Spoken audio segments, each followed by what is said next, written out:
Hi guys, welcome back to the Mina Does Art Stuff YouTube channel. My name is Mina and on this channel we do art stuff. As you can probably tell from my voice, I am not feeling very well. I've been really ill for the last few days, but today's actually my birthday, the day that I am filming this. I'm not sure exactly when this video will go up, but the day I'm filming it is my birthday. And I got this package in the post yesterday and I've been really wanting to open it up and share it with you as kind of like a little birthday present to myself. Artemiranda is a Spanish art shop, I think. I thought they were in Portugal, but now I might be wrong. It's either Spain or Portugal, I can't remember now. But I'll have them linked down below. They ship internationally as well, and it arrived fairly quickly actually, and shipping was very reasonable. And there were a few things on their website that I haven't been able to find anywhere else in the UK. So I thought I might as well place an order. And like I said, it came yesterday and I felt even worse yesterday than I do now. So there was no way I could film anything. But now we're just going to do a quick unboxing and we'll do, there's one thing in there that I'm going to swatch as well today. Otherwise, yes, let's just get into it. This shouldn't be too long of a video. I've already sort of like cut the tape a bit so we can get it off easily. And yeah, so first things first, I got a, they also sell the Rosa Gallery watercolors. They sell them in the pans and in tubes and in sets. So I've been really interested in trying them out. I've heard lots of things about them being very similar to White Nights watercolors, which I really like. And so I got their dot card. I think, I'm not sure if this is all of the colors that they have on offer, but this is the dot card that I got, and this is from their artist line. The Rosa Gallery is the artist line of watercolors from Rosa Gallery. I guess Rosa is the company. They also have a student line, like a studio line as well. So I'll be swatching these in an upcoming video. And then I also got, and this is one I've not seen anywhere else, is the Mission Gold dot cards as well. And this comes in a really nice box. I wasn't expecting a really nice box like this. And you can see the pages of the dot card are separated with this foam so they don't stick together, which I think is really clever. I'm not going to pull that out now, but I'll also be swatching these in a separate video as well. I've got a few different dot card like collections of like full ranges from different brands that I'm planning on doing like a series of relaxing sort of swatch with me kind of videos set to music and maybe a little bit of chatting. And then I also ordered, I haven't seen very many tins like this one. Obviously it's blue, it's a pretty standard sort of metal tin, and it's got like the thumb ring, or you know, if you want to hold it. I don't really use them, to be honest. I usually just tape them down or leave them. But the thing I found interesting with this one is it has 3 wells in the lid. Usually these tins only have 2. So the fact that this one has 3 is an advantage to me. I like having 3 mixing areas. I find that these little tins are really good size for like travel and stuff, but the thing that usually gets me is that the lack of mixing space on this side is a bit annoying. So I like having the 3 options here as well as the little ones here. The only thing I will say with this tin is it does have the sharp edges that I know some other brands have issues with. So I'll probably be covering these edges with some washi tape or something to stop it being too sharp. And the other thing I liked is that the inside didn't have one of those metal trays and it's flat, so I can just use magnets and fill it with pans however I want. And yeah, so I picked up this little tin as well while I was at it, because I haven't seen this particular shape and style anywhere else.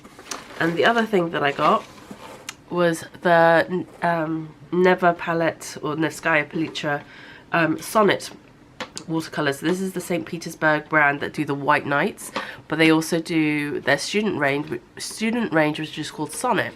Now I'm planning on doing a video series comparing some student range and it's like cheaper watercolor brand options for like beginners to see which ones are best, which ones are worth your money and stuff like that. And I have a few different ones lined up, and I really wanted to try out the White Nights ones as well, and especially because I really enjoy their artist grade ones, or the St. Petersburg.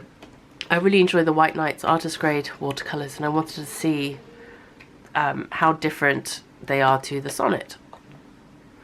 Sorry, my lighting's a bit funny today. I don't really know what's going on with the weather, but I thought I will show you what these look like, and I will swatch these ones out really quickly today. On the back of the box, it has it in Russian and in English, all the information, and it also lists out all the different color names that you get. And the thing that also really got me is the yellow tin. I absolutely love the bright yellow tin. Again, not a color you see very often in these sort of metal tin options. And so this is a 21 pan set, and there again you have the 4 mixing areas at the top, but it doesn't have the fold out palette bit at the bottom that you typically see in these metal tin sets. Like with this one, you've got the fold out bit that comes out here. This one doesn't come with that, which is fine by me. To be honest, I rarely really use this side. I use it more on these smaller palettes than I do on the larger ones. I find 4 sort of mixing areas at the top is typically enough for what I need. And then instead of having individually wrapped pans, the Sonnet watercolors comes with like a overlay, like a plastic overlay sheet, which has all the information about the colors, light fastness, and I guess their code number. It's interesting because I know these, you can get pigment information for these colors, they're just not included on the packaging anywhere, which is an interesting decision. I personally like to know the pigment information, but I know you can find it out online. And it also comes with like a, if you need help kind of thing. It's all in Russian, so I don't actually know what it is. It's a phone number and an address, I guess, if you have any issues. And this is what the pans look like. It's interesting, this green one looks like it's like bulging out. I don't know if you can see that. It looks like it's like bulging out of the tin. Some of they all look really shiny. They're not super sticky. They are all set. They're not, unless these yellow ones are bulging a bit as well. Not sure how well you can see that on the screen. But yeah, these are poured pans. They're not extruded pans, so they are poured into the pans when they are liquid. The pans, these are full pan size rather than half pans, which are, as the name would suggest, half of this size.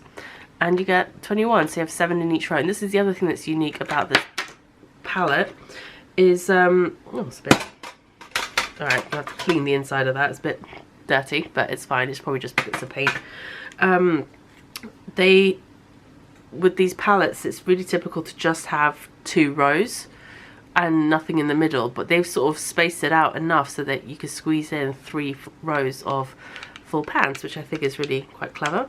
This black was a bit dirty, but I think it's because the paper was stuck to it a little bit.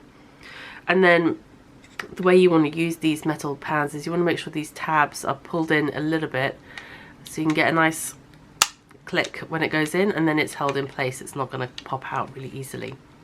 Okay, so I'm just going to get a swatch sheet set up really quickly and do a quick swatching of these, and then I think we'll call this video done for today. So we have I have my water. I'm just using my Princeton Aqua Elite size 8 brush. I haven't pre-wet any of the pans because I just want to show you how well they re-wet, and yeah, so let's get started. So first up we have the zinc white.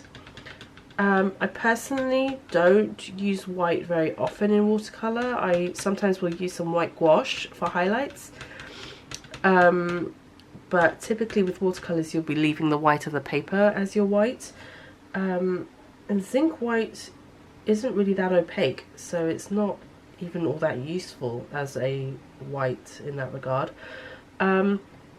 I don't know, some people have strong opinions about using white or not. I'm like, use white if you want, but just know what you're using it for.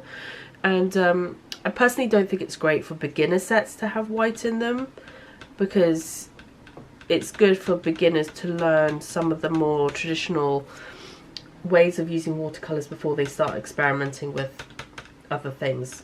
I'm noticing this is rattling in here a little bit, but that's not to say that you can't use white, of course. Anyway, next up we have Hansa Lemon, which is a really lovely sort of bright yellow,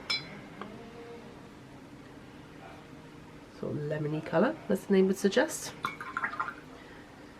This isn't as lemon as some sort of lemon colours I've seen, so I actually quite like this one. I'm usually not a fan of lemon yellows, but this one's not bad. Next we have yellow medium. And again, as the name would suggest, this is a nice sort of mid-yellow. These are very pigmented, easy to re-wet colours. They don't have a huge amount of flow to them, much like the White Nights. But yeah, definitely really nicely pigmented colours. Next up we have yellow deep. And that's much more like an orange yellow, as the name would suggest.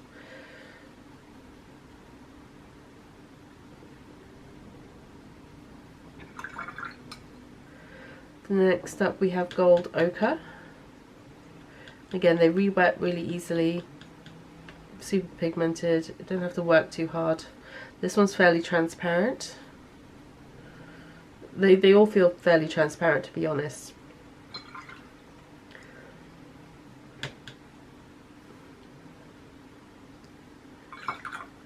And then we have orange.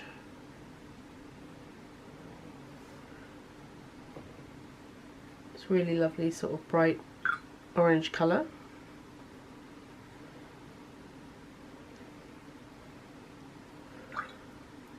And then we have red light.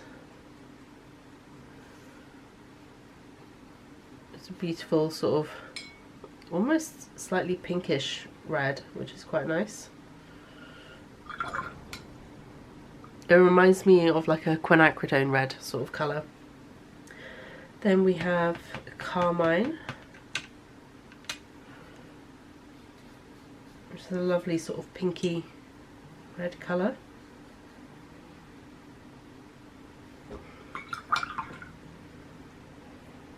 Followed by Madder Lake Red.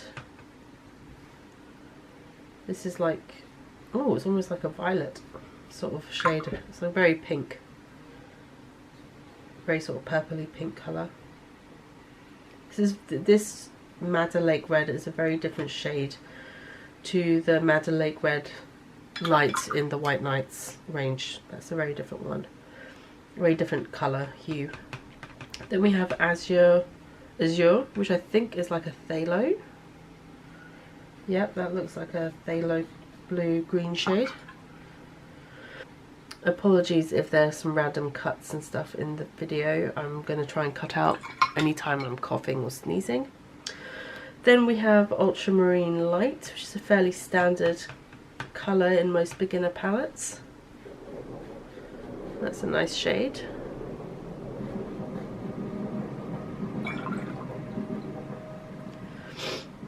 And then we have just blue. So like I said, I don't have the pigment information in front of me, so I'm not sure exactly what this one is. But this one also looks like a phthalo blue. Maybe it's more of a red shade, but this also looks fairly greenish to me. So the blue and the azure look very similar. I think they could have done with only one of them and put a different colour in, instead of like kept the azure and maybe replace the blue with something else. Then we have bluish green, which I think is like their turquoise.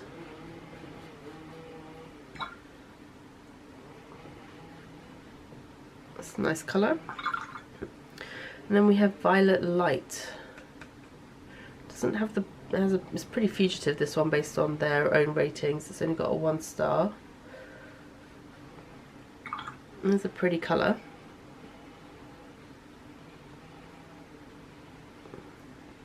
And then we have Violet Deep. This one's also got pretty low, pretty fugitive rating. This is like a dioxazine violet type of shade. I don't really feel like you needed both of these either. I feel like if you had the Violet Deep, you could make a color. You could mix a color like the Violet Light by mixing in some Carmine or Madder Lake Red into that Violet Deep. And then we have Emerald Green. It's your standard sort of phthalo colour, phthalo green, blue shade colour.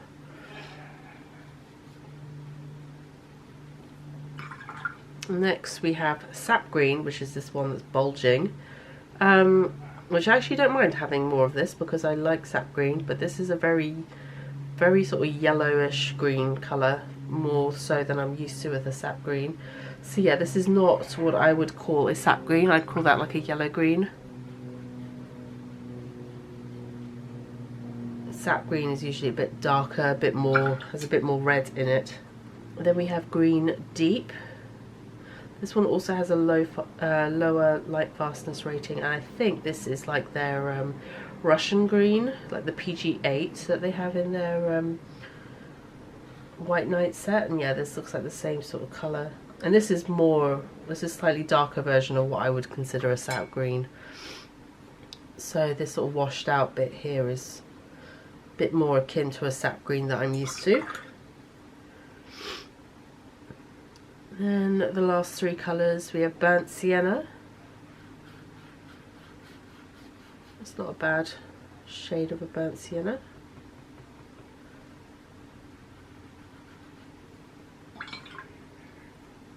And then we have burnt umber.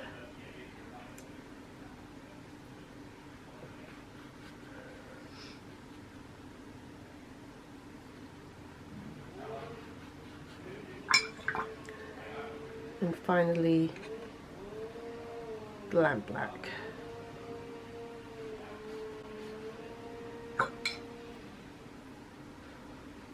Okay, so these are all the colours that come in the set. I do think it's a fairly good sort of range of colours. Sorry about the weird lighting. Isn't the gold ochre, which is like a yellow ochre colour, burnt sienna and burnt umber have some really nice granulation to it. The ultramarine light has a bit of granulation, not too much, as does the green deep. But you can really see in the burnt sienna and burnt umber, you can see that granulation really showing through. Not quite so strongly in the ultramarine light, but you can also see it in the gold ochre as well. So those are your earth tones there. It's great. It's got all the basic colours that you need. It's got a red, it's got pink, it's got the violets, the yellows, the greens, the earth tones, the blues. You've got all the colours you need in here. In fact, I would say you probably have maybe a few colours that you don't need in here as well. Like, if it was up to me, I would probably switch out the blue and the violet light for different colours. You probably don't need the orange or the yellow deep. You probably only need one of those. You probably don't need both. I would like to see something like an indigo or a Payne's grey in this set. I think it's nice to have a nice dark blue. Yeah, I mean, that's the only thing I can think of right now. Or maybe like a more true sort of middle red as well, for me, or like a more traditional sort of magenta colour, which would be great for mixing more light fast versions of purple and violet. But yeah, so this is the Sonnet watercolour swatches, and I swatched this on fairly inexpensive student grade paper as well, just so you know, I imagine if you are a beginner watercolourist, you're gonna want to practice on some beginner watercolour paper. And I actually think the De La Rowney Aquafine watercolour paper is really good for a cellulose paper. I really enjoy it, and I think it works really well. Alright, thank you so much for joining me today, and I will see you guys hopefully when I'm not so sick. Alright, take care. Bye!